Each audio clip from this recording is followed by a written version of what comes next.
Hi friends, welcome to this channel అండి. Sorry, చాలా రోజుల తర్వాత వీడియో పెడుతున్నాం. ఇక్కడ మీకు కనిపిస్తున్నట్టుగా Tata Nano GenX automatic model మేము తీసుకున్నాం 2016 మా ఫాదర్ కోసం. Senior citizen. ఇప్పుడు ఇంకా చాలామంది టాటా నానో అనే స్పెక్యులేషన్స్ నడుస్తున్నాయి కదా. సో అది ఎలా ఉంటుంది, ఏంటి, దాని మైలేజ్ ఏంటి అనేది కంప్లీట్గా నేను రీసెర్చ్ చేసి వీడియోలో పెట్టాలనుకుంటున్నాను, ఈ ఛానల్లో పెట్టాలనుకుంటున్నాను. సో ఫస్ట్ మేము తీసుకోగానే ఏం చేసామంటే అలాయ్ వీల్స్ వేయించాను, హైట్ లేపించినాను కార్ది. దీంట్లో మేము కొంచెం మిస్టేక్స్ కూడా చేసాను, నేను తర్వాత చెప్తాను. అలాయ్ వీల్స్ తీసి హైట్ లేపించినాను, ఆ తర్వాత డెన్స్ రిమూవ్ చేయడానికి తీసుకెళ్ళాను. సో ఇక్కడ నేను స్క్రీన్ షాట్ యాడ్ చేస్తున్నాను. డెన్స్ అన్ని రిమూవ్ చేయించినాను. రిమూవ్ చేయించి ర్యాప్ వేయిద్దాం అనుకున్నాం.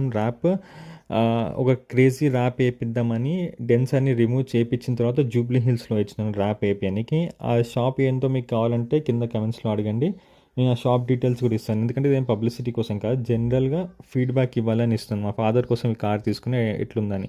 సో ఈ ర్యాప్ వేయించినాను. ర్యాప్ వేయిస్తున్నప్పుడు మా ఫాదర్ యాజ్ వెల్ యాజ్ నేను కొంచెం ఆర్ఎండీస్ చేస్తే తెలిసింది ఏంటంటే కారుకున్న కలర్ కాకుండా డిఫరెంట్ ర్యాప్ వేయిస్తే అది ఇల్లీగల్, పోలీస్ వాళ్ళు బండి సీల్ చేస్తారంటే మళ్ళీ ఈ ర్యాప్ రిమూవ్ చేయించి దీనికి కలర్కి మ్యాచ్ అయ్యేటట్టుగా ఈ కలర్ ర్యాప్ వేయించినాను. చూడండి, అవుట్పుట్ ఫినిషింగ్ అయితే నాకు చాలా నచ్చింది, చాలా బాగా అనిపించింది.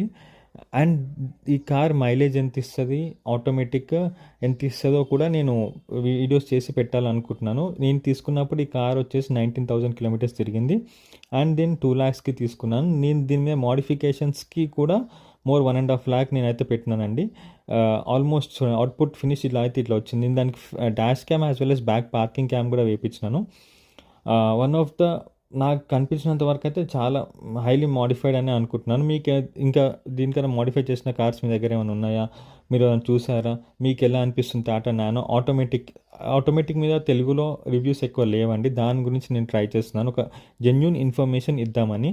సో ఈ వీడియో మీకు ఎట్లా అనిపించింది, ఈ కార్ మీకు ఎలా అనిపించింది లుక్, కొంచెం కింద కమెంట్స్లో స్పెసిఫై చేసి మమ్మల్ని సపోర్ట్ చేస్తారని కోరుతున్నాను. సో దట్ నేను ఇంకా డిఫరెంట్గా ట్రై చేసి మీకు వీడియోస్ తీసుకురాగలుగుతాను.